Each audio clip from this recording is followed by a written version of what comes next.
can't believe you're going out dressed like that. What are people going to think of you? That I have big main character energy and I'm ready for a grand adventure. But what are people going to think of you? You look so boring. People are going to think I look modest and proper, as they should.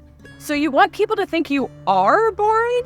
Yes, otherwise my reputation might be ruined. Where do you live? Some kind of fantasy world where that doesn't matter? Yes, literally yes. I am a fantasy character. That's how it works. It can be whatever you want. Yeah. Welcome to SnappyDragon Studios, where we are definitely 100% historically accurate at all times, and this is why we use a modern camera to talk to modern people on the modern internet.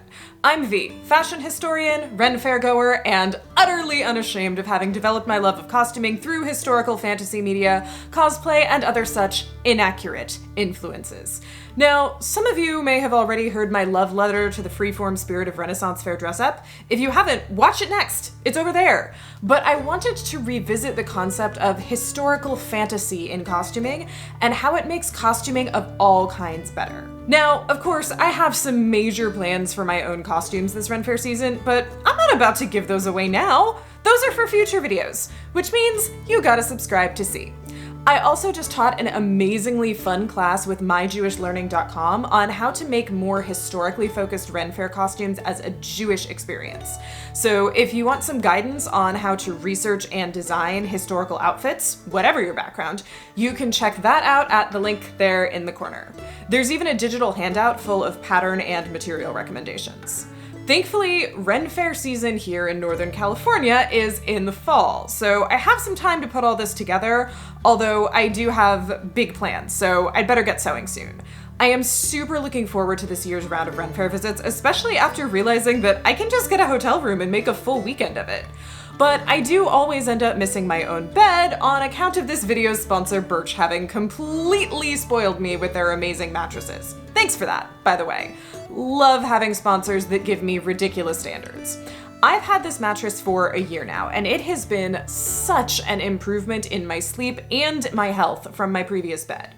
Birch Living crafts mattresses and sleep products with organic and natural materials that have been sustainably sourced. Their mattresses are free from polyurethane foams and fiberglass, and instead use natural materials to accomplish the same things those potentially harmful materials are used to do. For instance, Birch uses 100% organic wool for its flame-resistant properties instead of fiberglass, which has the added bonuses of being hypoallergenic and biodegradable. My Birch Luxe mattress has about the longest list of third-party environmental and safety certifications I've ever seen on a textile product. GOTS certified, Green Guard Gold, Fair Trade, Forest Stewardship Council. Like I said, I've gotten a year of great sleep on this mattress, and given how well crafted it is, I'm not surprised. The Luxe mattress is made of 8 different layers of organic wool, organic cashmere, organic cotton, and 100% natural latex. The quilted pillow top is amazing for pressure-sensitive muscles that need a soft, cushy surface, but this is not one of those super squishy mattresses that lets you sink into a bad alignment in your sleep. The mattress has over 1,000 individually wrapped steel coils and targeted zoned lumbar support, which is basically a fancy way of saying it's really good for your back. If it works for you, you can look forward to many years of great sleep thanks to the 25-year warranty. And if not, Birch offers a 100-night sleep trial.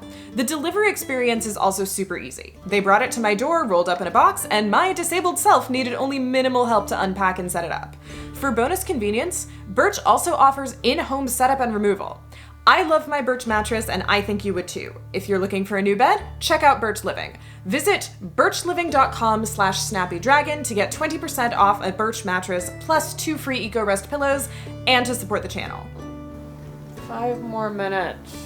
Get back in here! We have work to do! So what is historical fantasy, aside from sleepy post-Ren Faire V's outfit?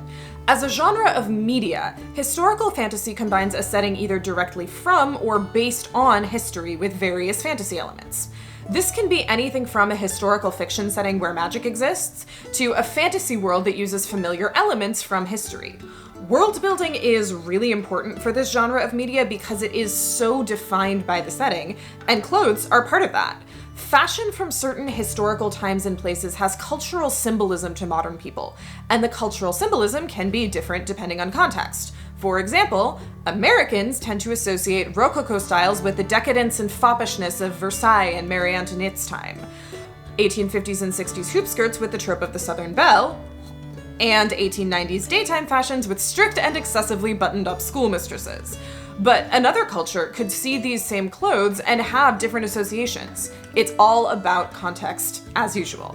The costumes get so interesting because when you make use of the familiarity and cultural associations of historical dress with the freedom and inspiration of fantasy, magic happens. Suddenly you have so much inspiration from real clothes that people wore in the past and the associations modern society has with them, but you're not restricted only to that. You can mix and match. You can use pieces from different eras strategically.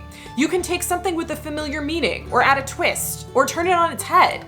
You can use it as a base for fantasy elements by covering it in glitter, or mushrooms, or goldwork embroidery, or honestly, all sorts of embellishment that are too sparkly and time-consuming for me to want to do for myself, but I love looking at them on other people. There's an aspect of this in why cosplay is so hugely popular.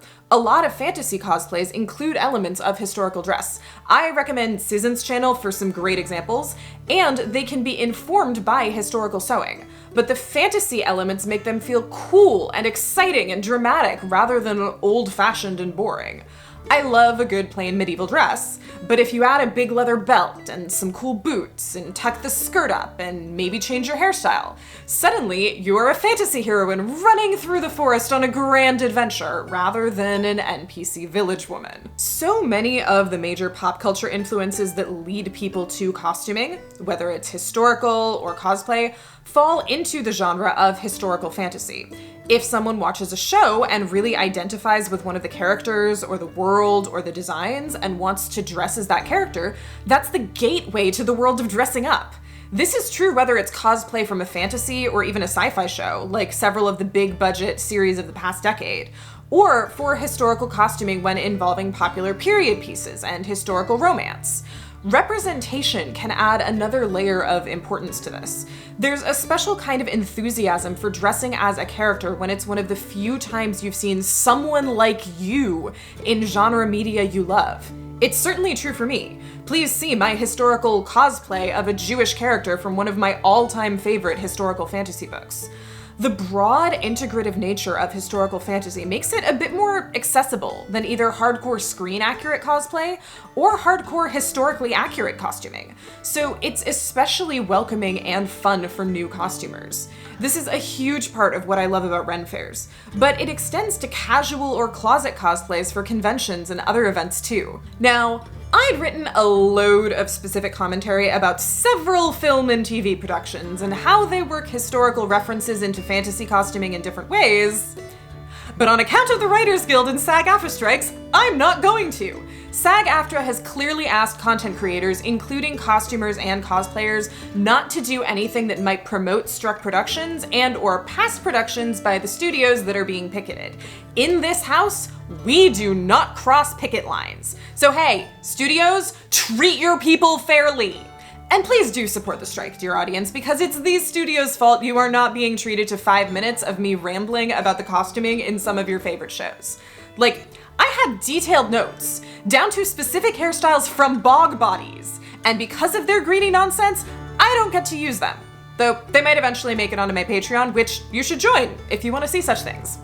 Also, if the studios had their way, I'm pretty sure all we'd ever get was horribly written corset torture scenes and actors put into legitimately uncomfortable costumes that do not fit them. Instead, we're gonna talk about books. Extremely detailed costuming is not necessary for good historical fantasy media. It's about using the knowledge you have effectively. You all know I love Guy Gabriel Kay's historical fantasy novels, but he doesn't really describe clothes as part of his world building. The most info we get is that a character is wearing a certain color, or that their clothes are expensive, or not expensive. But you don't have to have an extensive knowledge of fashion history, or give lush and detailed descriptions of clothing, to make historical dress part of your fantasy storytelling. In Lions of Al-Rassan, there's a reference to a sumptuary law, a law about what certain social groups can wear that restricts the in-universe equivalent of Jews to wearing only blue and white clothes.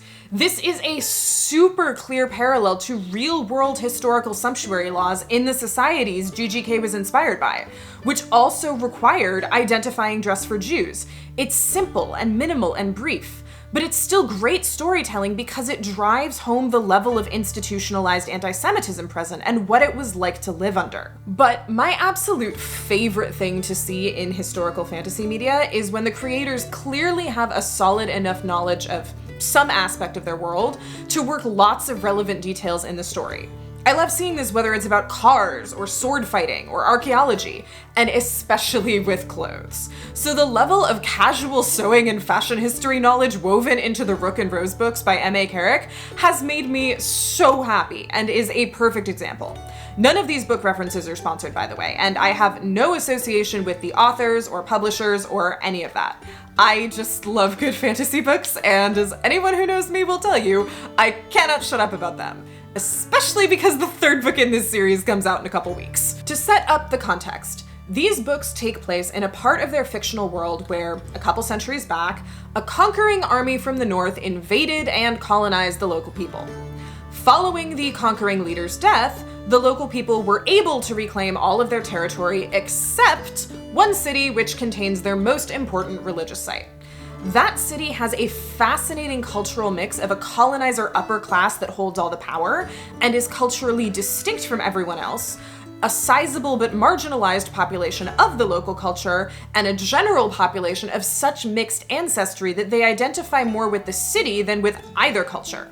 The colonizer society is based on 15th through 18th century Italy, while the local society is based on Eastern European cultures. What impresses me is how the authors pick and choose multiple historical fashions that didn't coexist, but are able to put them together to create a really specific feel to their fictional societies.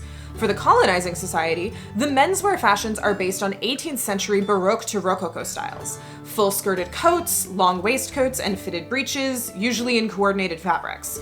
We associate these clothes with excessive refinement and decadence, as well as being the clothes of colonizers for folks in the Americas. High-class fashions of this time had an interesting relationship with gender roles too. They represented a type of masculinity that is much more about refinement and intellectual superiority and class and status and wealth than about strength, although no less capable of being toxic. However, the same culture's women's wear is 100% Ren Faire. Lighter weight and colorful underdresses and straight-bodied surcoats, which are more like kirtles, but with gaps in the skirts to show the underdress. Once again, it's about the vibes and cultural symbolism. It evokes a really strong fantasy, but make it late 1400s Venice image that suits the world the authors are building. Sticking with the 18th century styles for women's wear would have lost that element, making the fictional world feel fully 18th century and disconnected it from the sort of Renaissance style political drama that drives much of the plot. Meanwhile, the local culture's clothing references the Eastern European societies they're based off of. Blouses that button at the shoulder, full skirts worn with sashes, and shawls with specific brightly colored embroideries that have familial significance. I'm not as well versed in Eastern European historical dress, so I can't point at exactly the time and place these elements are drawn from, but they do a great job in fleshing out the local society's traditions and showing how different they are from the colonizing culture.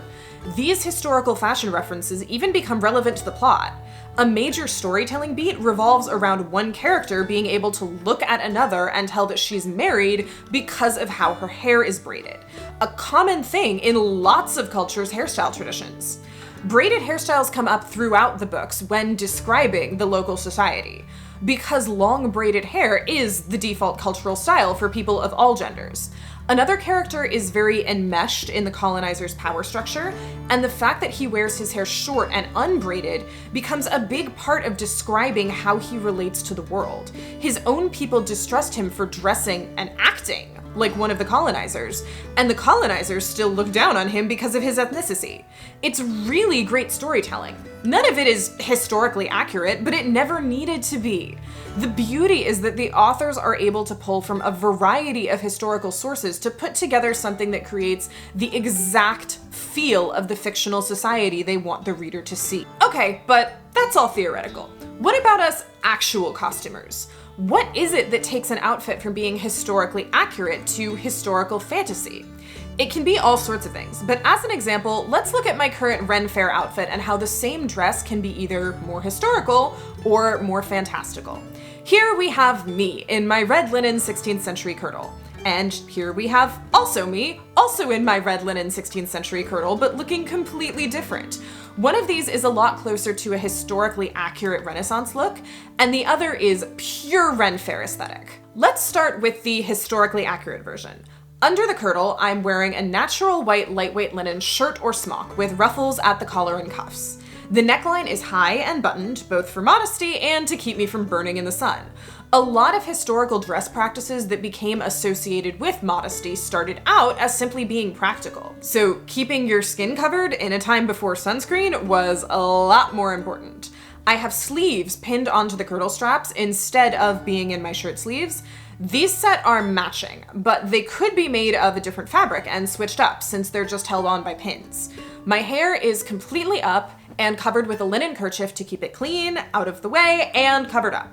And I've got a straw hat on for even more sun protection. Oh, and while I do have a petticoat on under this kirtle, it's not for showing, it's just another layer. Now, in what only took longer than 2 minutes because I had to fumble with the shirt button, I can take this outfit from the more historical look to Ren Faire fantasy.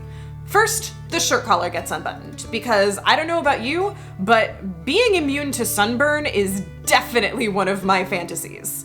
The hat comes off, the kerchief comes off, and my hair is in a cute braid down one side of my head. Off come the pinned-on sleeves so I can display the floofy shirt sleeves in all their glory. Then I add a leather belt and tuck the kirtle skirts up into it for more volume around the hips and to show off the layered petticoat underneath.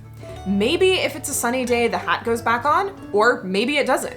The resulting look is 100% Ren Faire.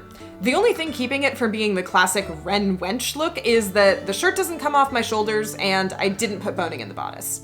It's the same red kirtle, the same shirt, the same petticoat and shoes and stockings, and even the same hat.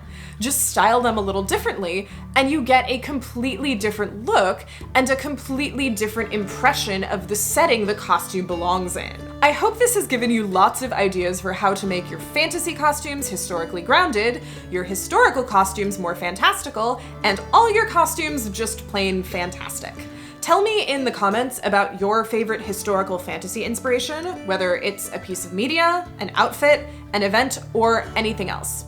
Don't forget to click the button that tells YouTube you liked what you saw, and subscribe for your regularly scheduled dose of fashion history sass. You can find me around the internet at Miss SnappyDragon on Facebook, Instagram, and very occasionally TikTok.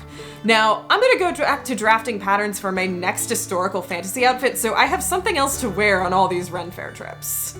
Hey, that's my dress. Yeah, well, you weren't doing it justice.